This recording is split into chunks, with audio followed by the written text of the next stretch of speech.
I fell in love with an emo girl. I'm in love with an emo girl. What's up, friendly neighborhood goat? What are you up to? Oh, hey Freindlyneighborhoodpig. I was just listening to my favorite artist, Machine Gun Kelly. I didn't know that George Kelly, the notorious gangster from the 1930s, released music. Who's that? George Kelly Barnes, better known as Machine Gun Kelly, was born in 1895 to an upper-middle-class family, although some sources list him being born in 1897 and some as late as 1900. He grew up in Memphis, Tennessee. His father worked at an insurance company, and much of his early life was fairly normal. Barnes got his start doing criminal activity while he was still in high school by bootlegging, as Tennessee was one of the earliest states to pass prohibition laws at the time. After graduating high school, he enrolled at Mississippi State University in 1917, hoping to study agriculture. While at college, he received poor grades and would get into trouble quite often. This wouldn't last very long, as he left college in January of 1918. During a short time there, he met Geneva Ramsey, and the two got married shortly after he dropped out. His wife's father, George Ramsey, was a successful businessman and developed a good relationship with Barnes, even getting him a job working at his company. However, not long into their marriage, George Ramsey died in an accident involving a dynamite explosion. Not only did this upset both George Barnes and his wife, but it also negatively impacted the couple's financial situation. Barnes began to work a variety of different jobs to support his family, including starting a used car sales business, a goat farm, and being a taxi driver. None of these paid well, and Barnes eventually went back into bootlegging to make money. He developed a drinking problem and became abusive towards his wife and his two children that had recently been born. The marriage began to fall apart, and they were soon divorced. Barnes moved further west and continued to expand and work on his bootlegging business. He started going by the name George R. Kelly, mostly to protect his family from law enforcement. The R stood for Ramsey, to honor George Ramsey, his deceased father-in-law. In March 1927, he was arrested in Santa Fe, New Mexico, where he spent a few months in state prison. While he was in Oklahoma City, he met Catherine Thorne, the girlfriend of fellow bootlegger Steve Anderson. Catherine Thorne was also a criminal. She had previously been arrested for things like prostitution and robbery, and had been involved with bootlegging as well. She has also been suspected of killing her previous husband, Charlie Thorne, although the death was ruled a suicide. A note had been left by Charlie, although everyone who knew him said he was illiterate and couldn't read or write. One man later remembered Catherine by saying, "Remember that innocent little girl I was going to show a good time? She took me to more speakeasies, more bootleg dives, more holes in the wall than I thought existed in all of Texas. She knows more bums than the police department. She can drink liquor like water, and she's got some of the toughest woman friends I ever laid eyes on." George and Catherine soon fell in love and developed a relationship. It was also Catherine who bought George his machine gun and most likely gave him the name Machine Gun Kelly. She is widely credited with creating the public image of Machine Gun Kelly. She'd hand out used cartridges to other criminals as souvenirs from her husband and spread stories of how he was an expert machine gunner that supposedly served in World War I.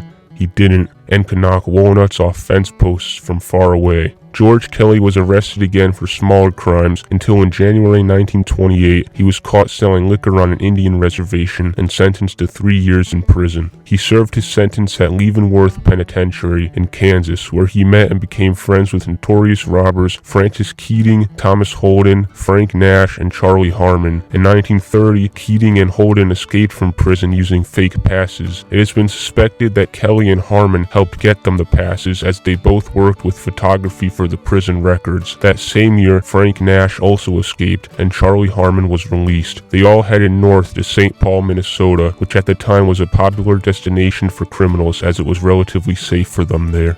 Also that year, Kelly was released, and he and Catherine went to Minnesota to join them. In September that year, George and Catherine got married in Minneapolis. Machine Gun Kelly began to make a name for himself doing bank robberies. Earlier that year, on July 15th, Francis Keating and Thomas Holden, along with George Kelly and others like Vern Miller, Sammy Silverman, and Harvey Bailey, robbed a bank in Wilmar, Minnesota. They stole about $70,000 and got away with it. However, there was a shootout with local residents that resulted resulted in a few injuries, though no one was killed. Kelly also participated in another bank robbery on September 9, 1930 in Ottumwa, Iowa, where they stole about $40,000. George and Catherine moved to Fort Worth, Texas, where they lived in a house built by Catherine's former husband, Charlie Thorne. Kelly took part in many bank robberies during this time, mostly throughout the Midwest. He would partner with different robbers during his career. One of them was Albert Bates. Together, Kelly and Bates robbed multiple different banks, including one as far west as in Colfax, Washington State.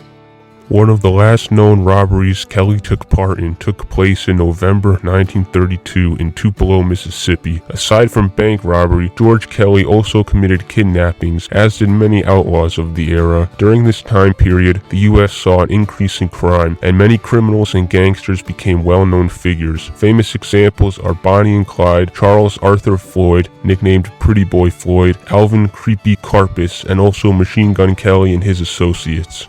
Several notable kidnappings happened in the early 1930s, which led Congress to pass the Federal Kidnapping Act, also known as the Lindbergh Law, after the highly publicized kidnapping of Charles Lindbergh Jr. The law increased punishment for kidnapping and made it a federal crime to take a victim across state lines. On January 27, 1932, in South Bend, Indiana, Kelly, along with his accomplice Eddie Dahl, kidnapped banker Howard Wolverton. They had followed him in their car while he was driving home with his wife, until eventually one of the kidnappers forced themselves into Wolverton's car and ordered him to drive out of town.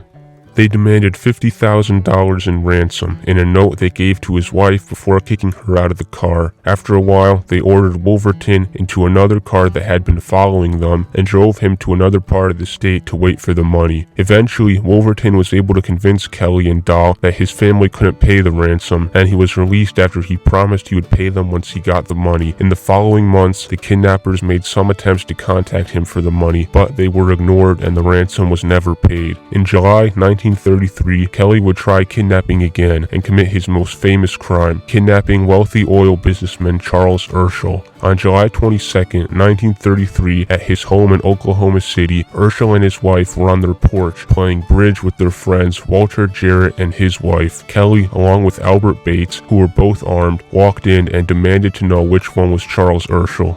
After not getting a reply, they took both Urschel and Jarrett with them, leaving their wives at the house, who shortly after notified the FBI, then called the Bureau of Investigation. Once the kidnappers identified Urschel, Jarrett was left on the side of the road, but eventually made his way back to the house. Urschel was taken to a ranch in Paradise, Texas, owned by Robert, or Boss, and his wife, Ora Shannon, Catherine's mother and stepfather. At one point, Kelly would tell Urschel that the house was commonly used by bank robbers to cool off after a job. He was moved from this initial location after a few days and taken to another ranch about 15 minutes away that belonged to Robert Shannon's son, Armand Shannon. Urschel was blindfolded and had cotton placed in his ears, but this did not stop him from being able to make observations of his surroundings, which would later help solve the case. While in captivity, Kelly reportedly treated Urschel well, being sure to feed him and trying to make him as comfortable as he could. Within the next few days, a letter was sent to a friend of Charles Urschel that demanded $200,000 in $20 bills as ransom.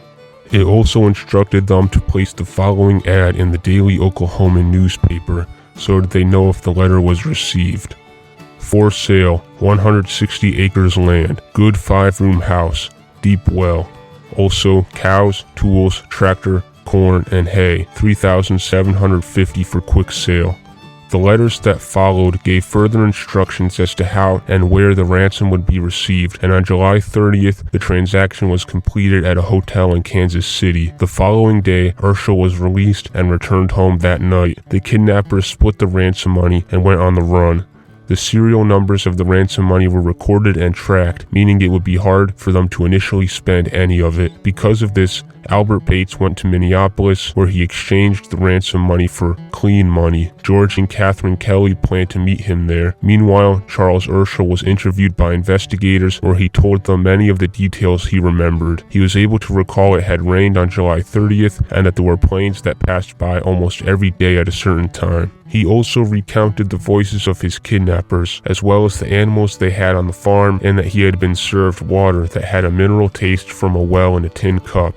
A look into local plane schedules and recent weather determined the location was near Paradise, Texas. George and Catherine were already considered suspects in the investigation, and with a little research, detectives were able to find out Catherine had family in the area. One ranch where her mother, Ora Shannon, lived with her stepfather, Robert Shannon, and another one about a mile away, belonging to her stepbrother, Armin. Further investigation found the residence matched the description Urschel gave, and even located the well he had mentioned and most of the other surroundings. On August 12th, authorities raided the Shannon Ranch. There, they not only arrested Robert and Ora, but also infamous criminal Harvey Bailey, who was there and had escaped jail earlier that year. Armin and his wife were arrested at their property, and Urschel was able to confirm that the Shannons had helped guard him. After questioning, they were able to conclude that George Kelly and Albert Bates were responsible for the kidnapping. Bates was arrested in Denver, Colorado, the same day of the Shannon raid. Eventually, arrests were made in Minnesota in connection with the ransom money. George and Catherine were still on the run and traveled throughout the United States hoping to avoid capture.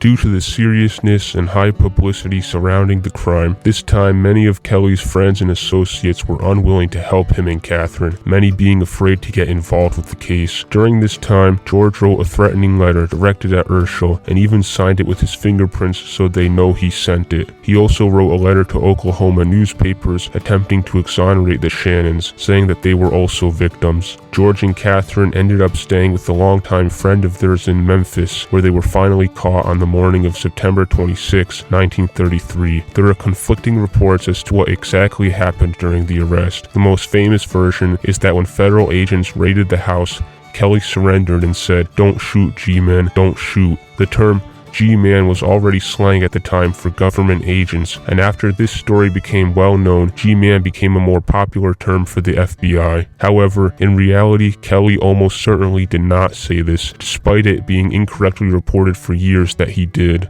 Regardless, George and Catherine were arrested without any trouble and extradited to Oklahoma to stand trial. In total, 21 people were convicted in connection with the kidnapping, 6 of which receiving life sentences. Those who were sentenced to life include Albert Bates, Harvey Bailey, Ora and Robert Shannon, and George and Catherine Kelly. Armin Shannon was given a 10-year suspended sentence. Those who allowed the Kellys to hide in their homes while they were on the run also received prison sentences for harboring fugitives, as well as the people from Minnesota who had connections with the ransom money. George Kelly, Harvey Bailey, and Albert Bates spent time in Leavenworth Penitentiary before being transferred to Alcatraz, where they were among some of the first prisoners there.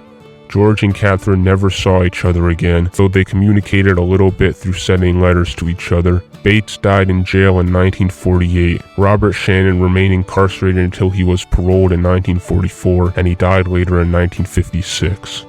Harvey Bailey was released from prison in 1961 and was arrested again for a bank robbery he had committed in the 1930s. He went back to jail and was released again in 1965. He died in 1979 at the age of 91. Catherine Kelly and her mother were released in 1958 and spent the rest of their lives living a quiet life in Oklahoma. Ora died in 1980 and Catherine died soon after in 1985. Machine Gun Kelly spent the rest of his life in prison. He transferred from Alcatraz back to Leavenworth in 1951, where he died in July 1954. During his time in prison, he was known to exaggerate his past experiences as a criminal to fellow prisoners, but was considered a model inmate and even wrote many letters apologizing to Charles Urschel, although he never received a response. This case was one of the first solved by J. Edgar Hoover and his Bureau of Investigation, which would later become the FBI, although many speculate the FBI played a part in exaggerating Kelly's reputation, making him seem more dangerous than he actually was, so that they would seem more heroic for capturing him. There is still a portion of the ransom money that has never been found, and may still be out there today, probably buried somewhere. Anyway, that's basically the story of Machine Gun Kelly. Thank you guys for watching the video. Be sure to like and subscribe. Don't forget to check out some of the other videos on my channel as well, and I will see you guys in the next video.